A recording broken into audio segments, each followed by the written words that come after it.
Good morning and welcome to this webinar on executing your sustainability strategy. So my name is Ruth Tank. I am co-director at a consultancy called Epion Consulting. We are specialist business change consultants. So we don't tend to define strategies up front. Our role is to help organisations to turn those strategies into a reality. And we do that through a combination of what's known as change management, often change management capability, communications, training, learning, upskilling, coaching, those sorts of capabilities.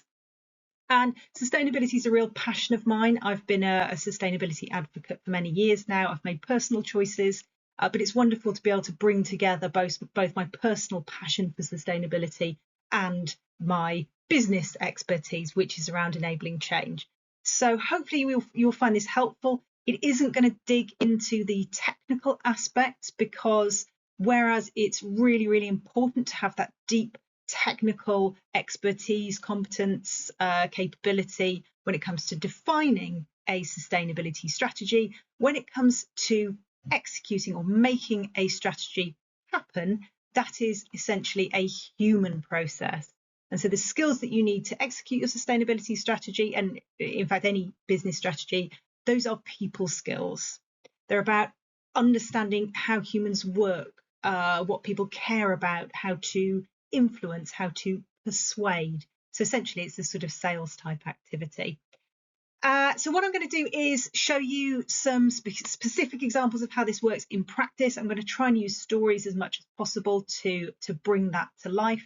I'm going to reference a few frameworks that you may or may not be familiar with, and hopefully link that throughout so it's a compelling journey throughout the deck. These are a couple of change models that you might be familiar with.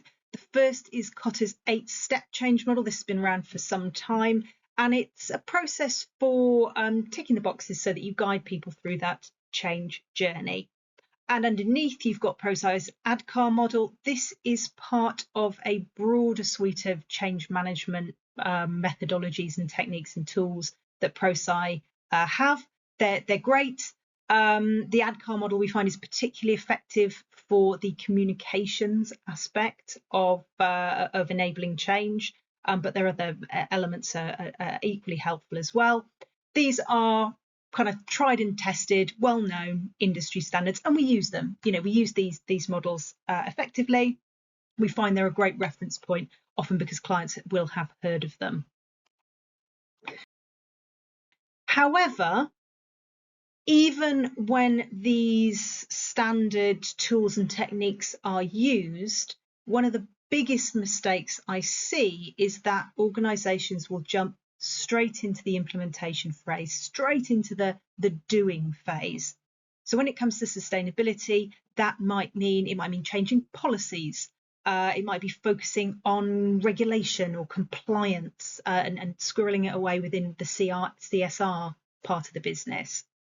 It might mean that you implement some carbon accounting software, for example, or it might mean, and I see this a lot, that you get your sustainability team, you lock yourselves away in a room for half a day, you create this compelling vision statement, it's got this great messaging around it, it looks wonderful, and then you just start telling people about it. And I'm going to explain why some of those aren't particularly helpful as a starting point, because while the rules are important and changing those rules are an important lever for change, by which I mean both the rules within your organisation and also nationally or internationally in terms of legislation and regulation, that's important. I'm not going to argue that it's not, but it's not always sufficient to drive change.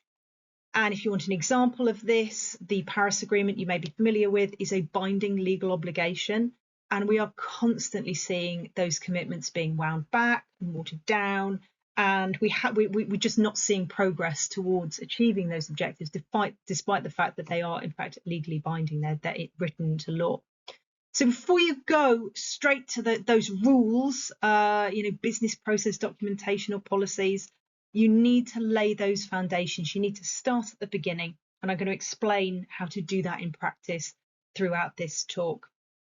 I don't obviously have time to cover everything, but hopefully I'll give you a good flavour of some of the tips that you might want to consider when working with these models. I'm also going to suggest some ways in which the models fall down, perhaps, and how we kind of adapt our approach to fill some of those gaps, because they're not perfect, despite the fact that they're very compelling. Some of you, if you are my generation or older, which is a shrinking number of people, I will admit, these were ads from the 1980s. You can tell they're powerful. They are still very hard hitting. They were always very hard hitting, very shocking, very controversial. They were also hugely successful. If I can give you some numbers behind that, in 1979, 28 people were killed or seriously injured on UK roads every single day in drink driving accidents. Over the course of the 30 years or so that they ran these campaigns, that dropped to 4 a day. And in real terms, that saved thousands of lives. It's prevented tens of thousands of serious injuries. And the value of that, if you want to be somewhat cold and put a pound sign against that, was about £3 billion. So huge, pretty huge. Now, if you remember, drink driving has always been illegal. So to that point about the rules, the laws and the laws were already in place. And yet, in the 80s, it was pretty common for somebody to have a few pints, go down the pub with their mates, and then hop in their car and drive home. So how did these campaigns change that? What did they do? So first of all, they used storytelling. So you would see a group of people having a wonderful time, perhaps at a restaurant, a couple at a restaurant, or friends having a laugh with some beers on Friday night. Everyone's having a great time. Somebody grabs their keys, jumps in the car, and then something terrible happens. Now, interestingly, they didn't really focus on this message that you personally, the driver, could die. It was more around you could kill or hurt somebody else.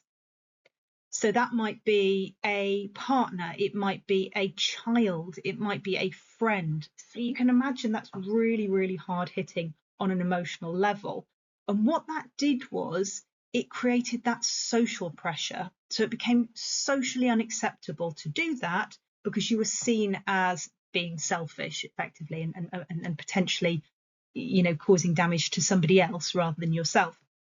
So that nowadays, if you were to see a friend pick up their car keys and they'd had 2 or 3 pints, there's that strong moral component where you're going to say no, that you're going to take those keys off them. And if you heard that somebody had lost their license for drink driving, I think most of us, certainly in the UK, would have limited sympathy for that individual.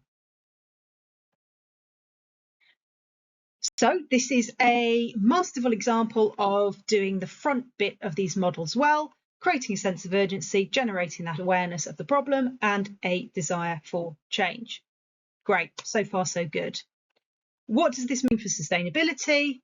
Well, the problem is that concept of creating urgency only works for certain types of change. This is what's known as the smoker's paradox. On the left, you will see some examples of anti-smoking campaigns.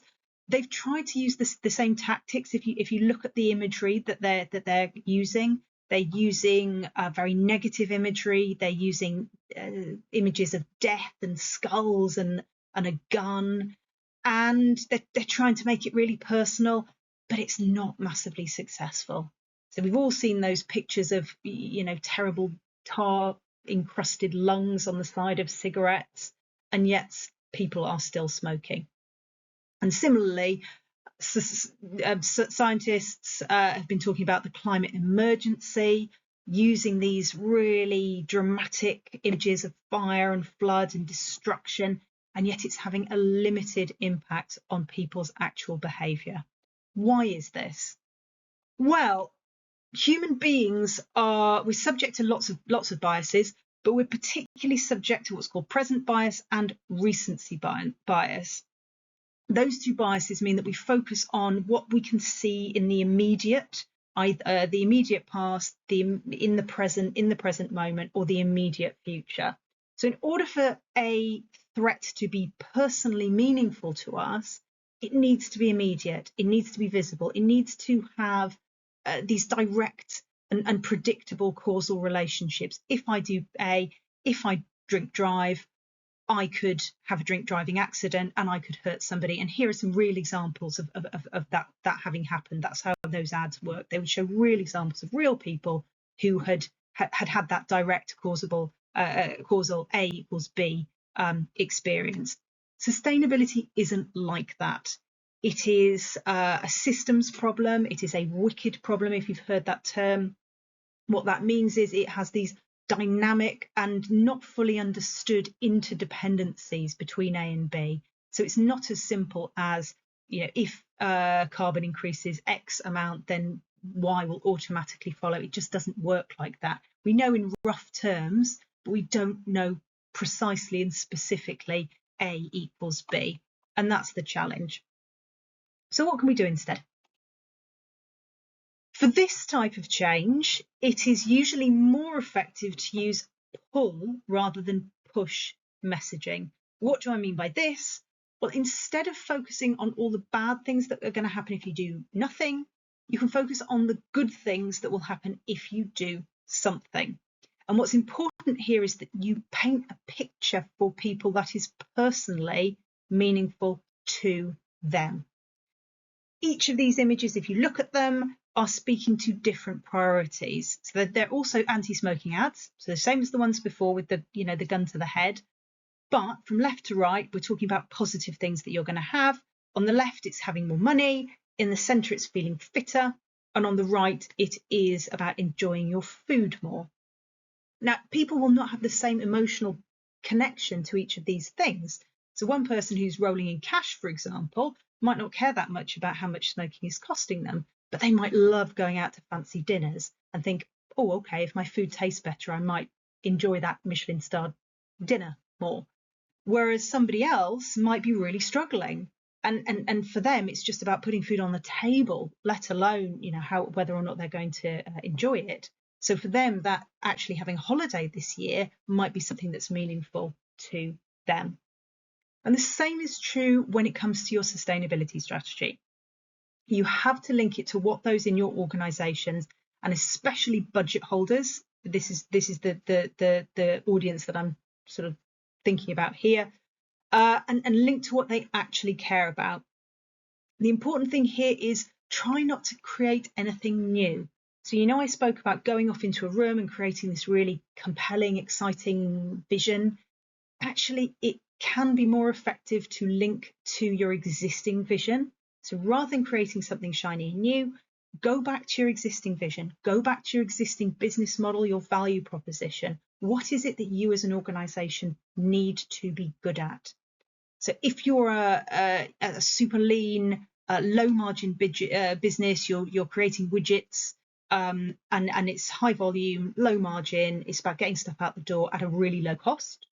You might want to talk about using renewable energy because it's cheaper, or making your buildings more energy efficient because those investments will pay for themselves and actually perhaps pay back over the long term. That's going to be something that's meaningful to the senior leadership team within that type of organisation. However, if you are a luxury brand, for example, you might want to talk about creating standout memorable moments. You might want to talk about creating a wildflower garden at your head office. You might want to talk about luxury gifting that's sustainable, showcasing sustainable products. Just by way of example, switching those around doesn't work, or it's not going to be as effective as linking with your existing strategic priorities. And this is where your materiality assessments can be particularly helpful. So if you've heard of the term materiality assessments, that it flows both ways. So double materiality means you are considering both your impact on the environment and the environment's impact on your business, or social elements are included within that. So, for example, if you produce a lot of chemicals as part of your business model, then your impact on the environment might be whether or not you're dumping those chemicals into water sources. And there are regulations to prevent that, and that's something that you're going to have to consider. However, you might also assess whether or not disruption to your supply chain might impact your ability to get access to those chemicals in the first place. So you can see that's the same item, but it's having an inside out versus an outside in impact. And that's where your materiality assessments can be helpful, because you can link to those strategic priorities in your vision for sustainability.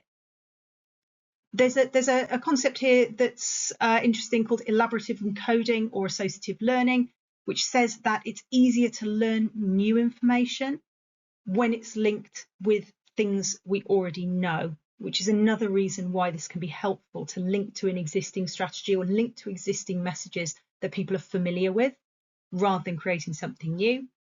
If you want an example of that, that's precisely what I've been doing in this presentation, because most of you will have seen a person smoking, you will have seen an anti-smoking ad sometime in your life. So I'm linking this concept of anti-smoking adverts with how you could do something similar with sustainability. So it's making it, hopefully making it more memorable, because it's linked with something that you already know. So far, so good. So all of this is great for leadership messaging, and it can work as well for others in your organisation. Leaders, however, tend to have metrics and KPIs that define what good looks like. So if you talk about cost savings, for example, to somebody who is one of those costs, one of your workers, somebody perhaps working in your factory, they're not probably going to talk about, they're not going to care that much about cost savings, because they are one of those costs. And they might think, oh, right, well, I'm one of those costs, so perhaps you're going to be getting rid of me. So leadership messaging, great, talk to strategic priorities for that particular audience group. However, do always remember, if you're a leader and you're watching this, that nobody except the leadership team actually cares about those KPIs unless it has a personal impact. So if you're a cooperative and you end up giving money back to all of your staff at the end of every year, then fine. But otherwise, people are not going to care whether or not you meet your bonus. So this is where the Kotter and the ProSci models do fall down. So I've mentioned I might be talking about some of the limitations of that. The issue is that when you go straight into creating a sense of urgency or building awareness, which are the first elements of the Kotter and the ProSci models respectively, you're going straight into doing, you're going straight into telling, you're going straight into action. Now at Epyon, we have a whole stage that comes before we do anything, and we call it our engage phase. So we've got a 5 E's methodology. Our first stage is to engage. What we mean by that is we listen. We actively, intentionally listen and build relationships with those who are going to be impacted by that change. Why? Why do we do this? Because every organisation is different. Every organisation has different culture, different norms, different ways of working, different ways that communications flow throughout the organisation, different power and influence structures. And so if we come and we bring a methodology that worked brilliantly in another organisation or that type of approach, and we try to just cookie cutter model it into your organisation, it's not going to be the same. We can bring tools, we can bring lessons, we can bring assets that we've created in other change programs. Of course, we're not reinventing the wheel every time, but unless we truly listen, we're not going to be able to understand what, and there always is something, what is different within your organisation.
So that's one element. So the element of storytelling is really important, making sure you listen so that you create the right messages, speak it in the right way, link it with what people already know. Storytelling is huge. There's another element now, the second element that I want to talk to you, which is around these elements of the models. So building a coalition and empowering others. These are largely around advocacy, how to build the right level of sponsorship and advocacy within your organisation. If you've done a ProSci course, if you've got some experience with the change management, you'll probably have heard this stat that says that effective sponsorship is the single biggest determinant of success within a change project. I'm not going to argue with that. It is very important. You might also have heard of change champions or building a change network, or there's all sorts of different names they go by now, advocates and super users and all that. But both of these roles they're essentially about advocacy, talking about how amazing the change is going to be. They're about providing support, answering questions, and there's quite a structured way, if you're familiar with these change models, that you go about enabling and building these networks. However, in some ways, the fact that these models are becoming more popular and more widespread means that they're a victim of their own success in many instances, because this is what the reality is much more likely to look like. You have the same individuals will end up being nominated for particular roles. So when it comes to senior leaders, you might then have on your executive team every senior leader in that room is a sponsor for their own project or projects. So they all have their own pet project. They're all fighting for resource. They're all fighting for attention in executive meetings. And the whole point of sponsorship kind of gets diluted. And likewise, when it comes to change agents or change champions, change networks, you get poor, Rita, insert whichever name you like here, and from admin, I don't know. And she is the DEI champion, and she's the LGBTQ champion, and she's the IT super user, and she's the sustainability champion on top of all that. And because she's a nice person and she cares and she's, she wants to help and she's excited and enthusiastic. But of course, nobody gives her any more time for her day job. So she's likely to be doing all of this, or being expected to do all of this change stuff on top of her day job. It's not going to work, right? So what can you do? What can you do to support these? Now, one of these is a kind of generic thing that we do in every change project that we work on, which is to stress that while those roles are still important, you cannot expect them to be creating materials or prepping for meetings or pulling together their own key messages on their own. Firstly, they just don't have time, as I mentioned. And secondly, if you have individual champions across the organisation creating their own stuff or talking about the change in their own way at the coffee machine or the water cooler or whatever, it's more likely to be teams nowadays. But anyway, what that's going to mean in practice is that you're going to get different people talking about different messages. So you're not going to get that consistency of message. You're not going to get people hearing the same thing in the same way and reinforcing those messages. It's just going to be noise. It's just going to be confusion.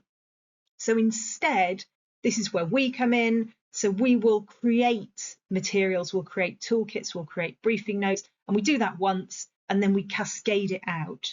So we're equipping the senior leadership with messages to talk to in the town hall, for example, or during team meetings, during managers' briefings, during all hands calls. We might be adding content to newsletters, but we are also creating toolkits for our champions and key messages to cascade, and lunch and learn materials. These are all examples of the sorts of things that we create once, and then all of the champions get to get the use of those without having to do all of that extra work. So what could have been a half a day a week job suddenly becomes a 1 to 2 hours a month commitment, which is far more realistic. However, even what I've just said, it risks missing the point.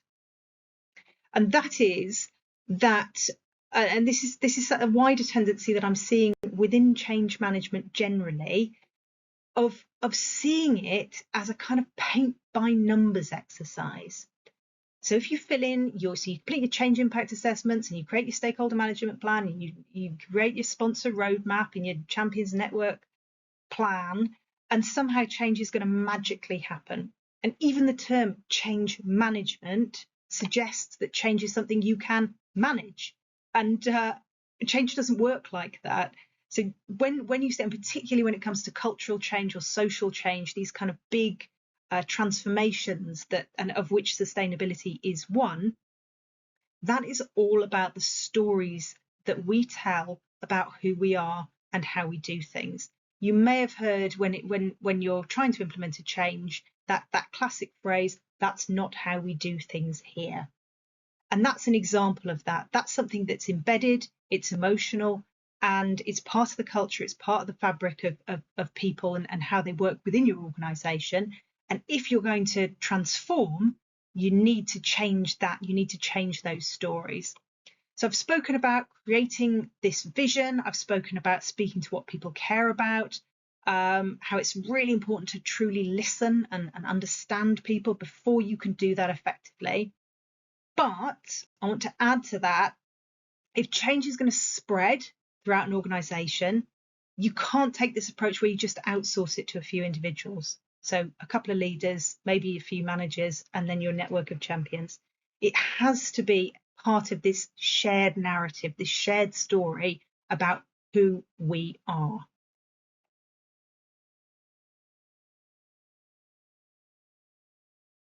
So how does this happen? You may be familiar with this spheres of control graphic idea concept. It originally comes from coaching. Well, it originally comes from Stoic philosophy, but that's many moons ago. It's been co-opted by coaching more recently, and it says that the only thing that you can really control 100% is your own behavior, your thoughts, your feelings, and that's about self-discipline, self-awareness, etc. Right? And then there's this tiny bit more that you can influence. And then the rest, this huge outer circle, is everything else. So all of the stuff that we tend to worry about, and that's, you have no control over that whatsoever. You can be concerned with it, but you have no control at all. Now we're talking about that influence bit in the middle. With all the ads and the marketing that we're bombarded with in modern life, we've become much more resistant to being persuaded. So it's much harder, generally speaking, to influence people than perhaps it was 50, 60, 70 years ago. However, when it comes to norms, to human norms, and by which I mean those behavioural cues about what's okay and what's not okay, we're hardwired to pay attention. If I can give you an example of this, during COVID, if you were in the UK, I can't speak to other parts of the world, I don't know if you relate to this, but I certainly did. Whenever you met somebody, you'd have to do this sort of little skit, this little dance to figure out whether they were someone who was super rules focused and followed every single rule to the letter of the law, or whether you were someone who would do the maximum they could get away with, or somewhere in between. And then you'd sort of adapt your own personal response based on whether or not you agreed or disagreed with that particular position. So you'd meet someone, they were like, yeah, it's all nonsense, I don't do it, I don't believe in any of that, and you'd have to go, oh, okay, right. And then conversely, somebody who was trying desperately to be a rule follower, I think this was particularly stressful for people who really are bought into rules and laws and follow everything and always do the right thing, because of course the rules were always changing. So from what was a hard and fast absolute no on day one, a couple of days later would be totally fine. Are we distancing? Are we not distancing? Can we meet? Can we not meet? Who can we meet with? How many people can we meet with? So those rules were changing all the time, and that not knowing, I mean, it was extremely stressful for everyone, even though we all dealt with it in our different ways. Why? Because it triggers this evolutionary fear that we have. So we have this inbuilt evolutionary fear of being kicked out of the social group, which historically meant death. So safety was tied up in being part of that social group. If we bring this into the context of sustainability, most of us will know that eating less meat and flying less are the two things that we can do as individuals that are the most impactful. Great. We also will hear the objection that those two things, in fact, individual action per se, is not going to fix the problem. And that you're putting the onus on individuals for something that's dreamed up by all companies to avoid their own accountability, that real change is only going to happen with this collaboration across the magical trifecta of government, business and finance, all of which is true. Theoretically speaking, it's true. We need those things to happen. However, we forget that these things that we call government and business and finance don't actually exist. All those things are collections of people. So if I can paint a picture for you, let's say, for example, you go to dinner with friends and they serve you a vegetarian meal and they say they're doing it for environmental reasons. And then the next day you are talking to a colleague and they say, well, yeah, I've had a holiday this year, an international holiday. I'm trying to cut down on flying, so I'm going to have a UK-based holiday in the summer, whatever. And then the following day you're in the coffee queue and everybody else has their reusable cup and you're the person who has to ask for a disposable cup. And everybody sort of looks at you, maybe somebody tuts if they're feeling particularly angry. In that situation, your evolutionary fear is going to kick in, that you are the one who's going to be chucked out of the tribe and eaten by bears. Yeah. So that is where this idea of influence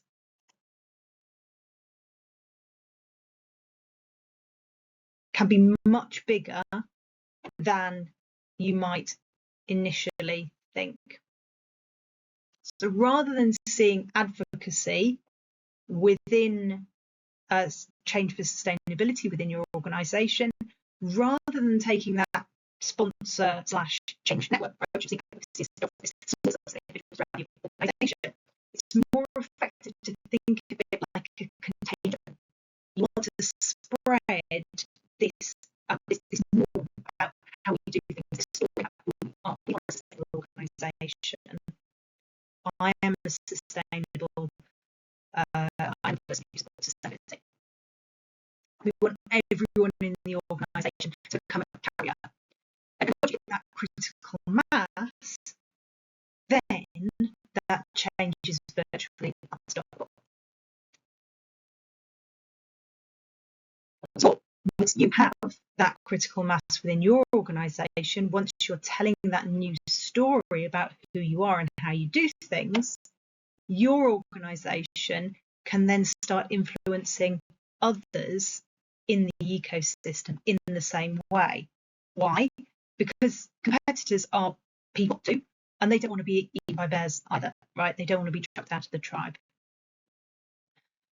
If you want to know what I mean by that critical mass, what I mean by that tipping point, it's actually lower than you think.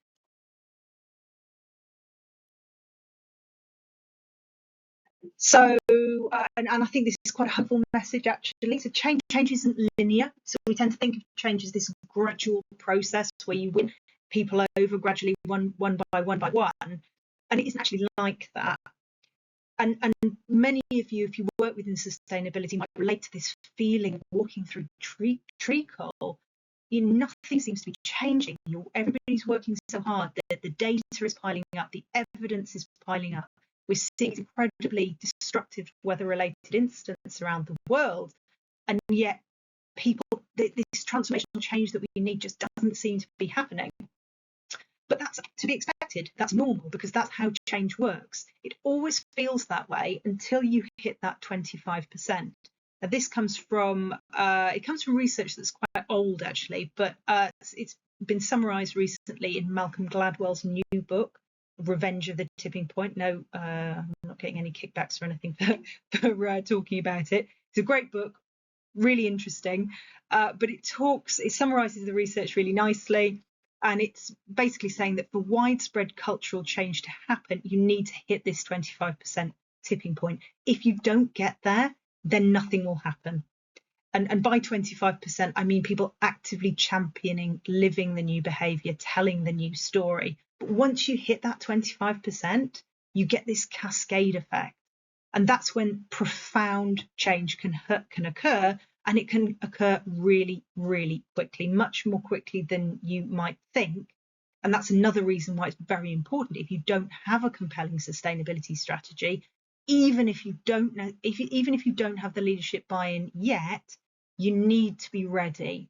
So you need to be ready for a situation where something happens and it goes, because once it goes, it will go really, really fast. So to summarize, if you can listen carefully and truly understand where your people are starting from, where they are right now, number one. Number two, if you can create and tell stories using language that is positive, it is relevant, and it is meaningful to their priorities, not yours, theirs. If you can equip your advocates with what they need to spread the message throughout your organisation.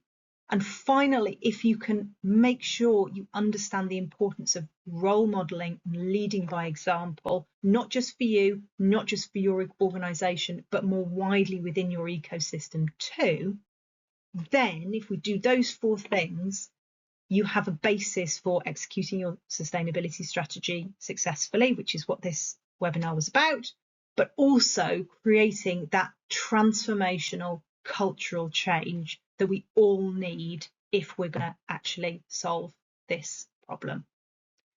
Thank you.